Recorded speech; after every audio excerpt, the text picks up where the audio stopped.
नमस्कार मित्रांनो, जगावरती आपला कंट्रोल राहावा किंवा आपलं महत्त्व वाढावं यामुळे जगातला प्रत्येक देश यासाठी प्रयत्नशील असतो.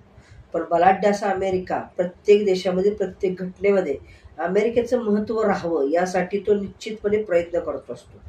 जगाचा जो काही दोलक आहे तो सध्या आशिया खंडाकडे कललेला दिसून येतो. महत्त्वाच्या दृष्टीने जर पाहायला गेलं तर रशिया युक्रेन युद्धानंतर आणि अमेरिकेच्या सँक्शन नंतर हा दोलक मोठ्या प्रमाणावरती रशियाच्या आणि आशिया खंडाच्या बाजूने झुकलेला दिसून येतो. अमेरिकेचे राष्ट्रपती डोनाल्ड ट्रम्प यांनी बरेचसे सँक्शन्स लावल्यानंतर प्रत्येक देशाला आपल्या कवेमध्ये त्यांनी घेण्याचा प्रयत्न केला. असे बरेचसे देश त्यांच्या कवेमध्ये जात असताना त्यांनी भारताला देखील कवेमध्ये घेण्याचा प्रयत्न केला आणि भारतावरती त्यांनी आर्थिक इकॉनॉमिक सँक्शन्स लावून त्यांनी भारतावरती दबाव टाकण्याचा निश्चितपणे प्रयत्न केला. पण हा आर्थिक दबाव झेलत असताना भारताचे मित्र आणि भारताचं परराष्ट्र धोरण याच्यावरती देखील निश्चितपणे अमेरिका डॉमिनन्स दाखवताना दिसून येतं.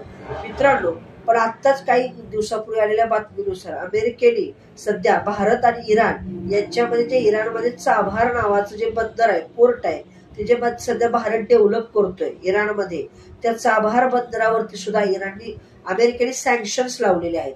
नेमके सँक्शन्स काय, आताच का त्याला गरज पडली आणि नेमकं ते चाबहार बंदर का महत्वाचं आहे भारतासाठी आणि भारताची नेमकी पुढची स्टेप काय असणार आहे, आपण ती या व्हिडिओमध्ये पाहणार आहोत.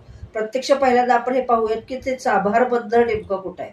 तर चाबहार बंदर इराणच्या दक्षिण पूर्व किनाऱ्यावरती अगदी ओमानच्या आखातामध्ये, जिथं अरबी समुद्राला तो भाग जोडला जातो, त्या ठिकाणी ते महत्वाचं आहे. म्हणजे Oman, Saudi Arabia, Yemen, Iran, Pakistan यांचा जो काही मधला गल्फ एरिया आहे, जिथून आपण युरोपला जाऊ शकतो आणि महत्वाचा जो ट्रेड आहे तिथून तो जातो, अशा महत्वाच्या ठिकाणी भारत हे बंदर विकसित करत आहे. आणि या बंदर भारताच्या दृष्टीने का महत्वाचं आहे, भारत काय इंटरेस्ट घेतोय, हे आधी आपण पहिल्यांदा पाहूयात. जर भारताला सेंट्रल एशियामध्ये जायचं असेल, म्हणजे ताजिकिस्तान, किर्गिस्तान, उझबेकिस्तान, कझाकिस्तान या देशामध्ये जर जायचं असेल तर भारताला पाकिस्तान मधून जावं लागत होतं. पण पाकिस्तान त्यांची जमीन वापरू देत नाही. ऑपरेशन सिंदूर नंतर आणि भारताचे आणि पाकिस्तानचे जे काही संबंध आहेत ते सगळ्या जगाला माहिती आहेत. अशा संबंधामध्ये पाकिस्तान सहकार्याच्या भूमिकेमध्ये नाही. बघ, भारताला याच्यावरती एक दुसरा पर्याय शोधणं गरजेचं होतं आणि पाकिस्तानच्या शेजारी जो इराण नावाचा देश आहे तिथंच चाबहार बंदर आपण डेव्हलप करण्याचा तो निर्णय घेतला गेला. याची चर्चा 2003 पासून चालू होती, पण प्रत्यक्षात 2016 मध्ये या भारताने त्याच्यावरती काम करायला सुरू केलं. जर हे चाबहार बंदर जर भारताने ते डेव्हलप केलं आणि प्रत्यक्षात जर त्याच्यावरती काम चालू झालं तर आपण इराणच्या मार्फत अफगाणिस्तानमध्ये पोहोचू शकतो आणि त्याच रूटच्या माध्यमातून आपण सेंट्रल एशियामध्ये पोहोचू शकतो आणि रशिया आणि युरोपमध्ये देखील जाऊ शकतो. आपण चीनला, पाकिस्तानला बायपास करू शकतो आणि त्याच माध्यमातून आपल्या ज्या काही वस्तू आहेत त्या आपण समुद्र मार्गे डायरेक्ट सेंट्रल एशियामध्ये पोहोचवू शकतो. हा सगळा फायदा होत असताना आपल्याला देखील ते जे काही गल्फ देश आहेत, Saudi Arabia, Iran, Iraq, Yemen, Oman, हे जे काही देश आहेत त्या देशांमध्ये देखील आपला एक डॉमिनन्स राहू शकतो, आपले संबंध राहू शकतात. म्हणून भारत याच्यामध्ये इंटरेस्ट घेत आहे आणि 2016 पासून चाबहार बंदर आपण काय करतोय तर डेव्हलप करतो. मित्रांनो, हे चाबहार बंदर आपल्यासाठी का महत्वाचं आहे ते देखील आता आपण पाहणार आहोत. तर सेंट्रल एशियाशी व्यापार करताना आपल्याला पाकिस्तानचा जो अडथळा येतोय तो अडथळा आपण काय करू शकतो, बाजूला करू शकतो. आणि चाबहार बंदराच्या माध्यमातून आपण जेव्हा अफगाणिस्तानमध्ये पोहोचतो तेव्हा झरज आणि देलारा जो हायवे आपण त्या ठिकाणी बांधलेला आहे त्या माध्यमातून आपण आपले जे काही वस्तू आहेत, गहू असेल, औषधं असतील, टेक्नॉलॉजी असेल, ह्या सगळ्या गोष्टी आपण अफगाणिस्तानमध्ये पोहोचू शकतो, सेंट्रल एशियामध्ये पोहोचू शकतो आणि त्याच माध्यमातून आपण युरोपला देखील जवळ करू शकतो. आणि याच्याच माध्यमातून आपण भारत आणि पाकिस्तानवरती, भारत हा पाकिस्तानवरती काय करू शकतो, प्रकारचा डॉमिनन्स ठेवू शकतो. दुसरा याचा फायदा असा आहे की पाकिस्तान आणि चीन CPEC, चायना पाकिस्तान इकॉनॉमिक कॉरिडॉरच्या माध्यमातून पाकिस्तानमध्ये एक ग्वादर नावाचं बंदर पोर्ट विकसित करतात, जे अक्षरशः चाबहार बंदरापासून जवळपास 100 किलोमीटर अंतरावरती आहे. म्हणजे चायना डायरेक्ट अरेबियन सी मध्ये आणि त्या गल्फच्या खाडीमध्ये येऊ शकतो. पण त्याला एक पर्याय म्हणून आपण त्या चाबहार बंदरामधून सेंट्रल एशियामध्ये जाऊ शकतो. हा देखील आपला तिथे डॉमिनन्स असू शकतो. त्यानंतर जर उद्या युद्धजन्य परिस्थिती निर्माण झाली तर आपल्याला गल्फ या देशामधून आणि अरेबियन सी मध्ये एक आपला स्पेसिफिक स्ट्रॅटेजिक पॉईंट असावा हा देखील तिथं आपण पर्स्पेक्टिव्ह ठेवलेला आहे.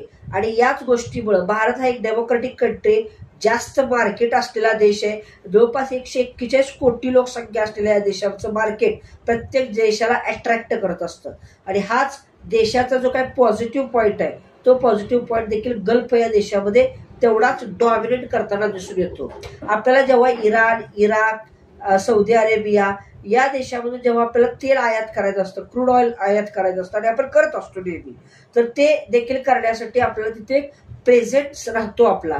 म्हणून चाबहार बंदर आपल्यासाठी इम्पॉर्टंट आहे. आपण याच्या माध्यमातून चायना पाकिस्तान इकॉनॉमिक कॉरिडॉरला देखील आपण काय करू शकतो, कंट्रोल करू शकतो. ग्वादर बंदराला, पोर्टला देखील आपण हा पॅरलल ऑप्शन त्या ठिकाणी ठेवलेला आहे. आणि याचं आंतरराष्ट्रीय महत्व काय आहे तर आपण बघितलंय तर हजारो वर्षापासून जो आपला इंडियन ओशन आहे, हिंदी महासागर, तो देखील एक आंतरराष्ट्रीय व्यापारासाठी महत्वाचा आहे. आणि आपले जे इंडियाच्या कडेचे जे काही मोठे मोठे पोर्ट आहेत, ते पोर्ट जेवढे सपोर्ट करतात त्याच माध्यमातून आपण क्रूड ऑइलच्या माध्यमातून, वेगवेगळ्या गोष्टीच्या माध्यमातून आपण इंटरनॅशनल ट्रेडवरती सुद्धा एक प्रकारे डॉमिनन्स ठेवू शकतो. आपले शिप्स तिथं राहू शकतात, आपली नेव्ही तिथं राहू शकते. म्हणजे आपला इंटरनॅशनल लेवलला एक डॉमिनन्स आणि प्रेझेन्स आपला त्या ठिकाणी राहू शकतो. इंटरनॅशनल नॉर्थ साऊथ ट्रान्सपोर्ट कॉरिडॉरच्या माध्यमातून जो दक्षिण उत्तर जो काही व्यापार होतो तिथं भारत आपला प्रेझेन्स देऊ शकतो. म्हणजे चाबहार बंदर हे आपल्यासाठी अतिशय महत्वाचं आहे. त्यानंतर युरोप असेल, एशिया असेल आणि साऊथ चायना सी मधला जो काही ट्रेड आहे, तो ट्रेड देखील याच माध्यमातून जाऊ शकतो. आणि त्या ओमानच्या खाडीमध्ये देखील आपला तिथं काय राहू शकतो, प्रेझेन्स राहू शकतो.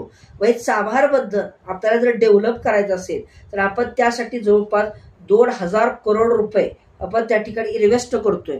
आणि ते बंदर आता पूर्ण होण्याच्या मार्गावरती आहे. आणि अमेरिकेने काही दिवसापूर्वी, ते साधारण एक आठवड्यापूर्वी आपल्याला तिथं भारतावरती सँक्शन्स लावलेले आहेत की इराणला कोणतीही मदत करू नये. आणि इराणवरती पूर्णपणे सँक्शन्स लावून भारताने त्या चाबहार बंदरामधून बाजूला पाडावं.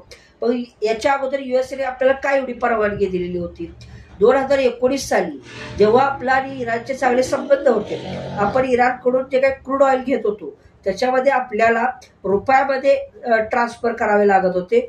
बार्टर सिस्टीम होती. आणि आपण इराणकडून आपण रुपयामध्ये तेल विकत घेत होतो. त्याच्यामुळे आपल्याला डॉलरवरती जास्त इन्व्हेस्ट करण्याची गरज नव्हती. पण 2019 साली अमेरिकेने इराणवरती सँक्शन्स लावले आणि त्याच्यामुळे इराण आणि अमेरिकेच्या मध्ये वाद निर्माण झाला. आणि अमेरिकेच्या आर्थिक प्रतिबंधामुळे अमेरिकेने असं सांगितलं की अमेरिकेचे ज्यांच्यासोबत वाद आहेत त्यांच्यासोबत कोणत्याही देशांनी व्यवहार करू नये, व्यापार करू नये. आणि त्याच माध्यमातून भारतावरती देखील प्रतिबंध आले. आणि भारताने 2019 पासून इराणकडून पेट्रोल किंवा क्रूड ऑइल घेणं पूर्णतः बंद केलं गेलं. पण युएसएने 2019 साली अमेरिकेने का बरं प्रतिबंध लावला नाही तर त्या दरम्यान अमेरिकेचा प्रेझेन्स हा अफगाणिस्तानमध्ये होता. आणि अफगाणिस्तानमध्ये असताना चीनला बायपास करण्यासाठी त्या चाबहार बंदराचा वापर अमेरिकेला करता येऊ शकत होता. आणि त्या माध्यमातून अमेरिकेला ओमानच्या आखातामध्ये, अरेबियन सी मध्ये येता येत होतं. पण जेव्हा अफगाणिस्तान अमेरिकेने जेव्हा विड्रॉ केलं, बाहेर पडले, तेव्हा तिथे तेवढा त्याचा डॉमिनन्स राहिला नाही. आणि इराण सोबत जर संबंध वाढले भारताचे तर इराणच्या इकॉनॉमीला जास्त बूस्ट मिळू शकतं, इराणला त्याचा फायदा होऊ शकतो. यासाठी अमेरिका तिथे विरोध करताना दिसते. पण नेमका इराणलाच का विरोध होतोय तर इराणला विरोध होण्याच्या मागची काही कारणं आहेत. की पहिली कारण आहे तर जो इराणला तिथं न्यूक्लिअर प्रोग्राम चालू केलाय, न्यूक्लिअर स्टेट बनण्याचा जो प्रोग्राम चालू केलाय, त्यामुळे त्या खाडी देशामध्ये जे अमेरिकेचे मित्र देश आहेत, ज्याच्यामध्ये इस्रायल असेल, सौदी अरेबिया असेल, हे जे देश आहेत त्या देशांमध्ये भीतीचं वातावरण निर्माण होतं आणि बॅलन्स तिथला बिघडताना दिसतो. हा बॅलन्स स्टेबल राहावा म्हणून इराणवरती त्यांनी प्रतिबंध लावलेले आहेत. आणि जर आपण इराणवरती जर आर्थिक प्रतिबंध ठेवले तर तिथे एक प्रकारचा बॅलन्स राहतो. 1979च्या रिव्हॉल्युशन नंतर, तिथल्या आंदोलनानंतर इराण आणि अमेरिकेचे संबंध फारसे जवळीकतेचे राहिलेले नाहीत. इराण सोबत जे काही केलेले प्रोजेक्ट आहेत ते इराण ज्यांना मदत करतं, जे इराणला मदत करतात त्यांच्यावरती अमेरिका एक प्रकारे प्रेशर ठेवण्याचा प्रयत्न करतो. जर इराणवरती जर सँक्शन्स नाही लावले, इराणच्या मित्रांवरती जर सँक्शन्स नाही लावले तर इराण इकॉनॉमिकली स्ट्रॉंग होईल. आणि इराण जगापासून बहिष्कृत होणार नाही. कारण अमेरिकेला हे दाखवून द्यायचं आहे की आमच्या ताकदीपुढं जगातले कुठलेही देश इराणला मदत करू शकत नाहीत. आणि त्याच माध्यमातून त्यांनी काय केलेलं आहे, भारताला देखील डॉमिनेट करण्याचा प्रयत्न केलेला आहे. मग अशा परिस्थितीमध्ये इराण आपल्याला काय मदत करतो, ही जर आपण 2019 पासून जर आपण इराणकडून तेल घेत नसेल तर इराण आपल्याला का मदत करतो, तर त्याच्या पाठीमागची कारणं आहेत. भारत हा एक प्रकारचा डेमोक्रेटिक देश आहे. भारतात मार्केट मोठं आहे. इराणचे आणि भारताचे फारसे कल्चरल जे काही संबंध आहेत, आर्थिक संबंध आहेत, ते फारसे जवळचे राहिलेले आहेत. त्याच्यामुळं मार्केट बऱ्यापैकी आपल्याला काय होऊ शकतं, कॅप्चर होऊ शकतं. भारताचं मार्केट मोठं आहे. भारत जवळपास 80% क्रूड ऑइल इराणकडून आयात करतो. त्याच्यामुळं भारत आणि जर चाबहार बंदर जर भारताने विकसित केलं तर जे चायनाचं ग्वादर बंदर आहे पाकिस्तानमध्ये, त्याला एक पर्याय राहू शकतो. आणि चीनचा जो डॉमिनन्स आहे इराणच्या जवळचा, तो डॉमिनन्स देखील काय होऊ शकतो, कमी होऊ शकतो. म्हणजे चीन आणि अमेरिका यांच्या दोघांचे जर पर्स्पेक्टिव्ह जर आपण बघितलं तर इराण आणि इंडिया सध्या कोंडीमध्ये अडकलेले दिसतात. आणि त्याला हा पर्याय कोणी इराण आणि भारतने जवळ येणं तितकंच गरजेचं आहे. मग आता याच्यावरती इंडिया काय स्टेप घेऊ शकतो, तर इंडिया स्टेप ह्या पद्धतीने घेऊ शकतो की भारत आणि अमेरिकेला पटवून देणं गरजेचं आहे की आम्ही या चाबहार बंदराचा कोणत्याही युद्धाच्या तयारीसाठी किंवा स्ट्रॅटेजिक पॉईंटसाठी आम्ही वापर करणार नाही. आम्ही ट्रेडसाठी याचा वापर करतोय. आणि भारत हा एक सार्वभौम देश असल्यामुळं आपण कोणाच्या दबावाखाली न येता जे आपल्या देशासाठी योग्य आहे, आपल्या जनतेसाठी योग्य आहे, ते देखील करण्याचा आपण प्रयत्न केला पाहिजे. आणि मला असं वाटतं की नाम नावाची जी संघटना आहे, नॉन अलाइन्ड मूव्हमेंट, हे पुन्हा आपण स्ट्रॉंग केलं पाहिजे. आणि इराणच्या माध्यमातून आपण याच्यावरती पर्याय देखील शोधले पाहिजेत असं मला वाटतं. थँक्यू.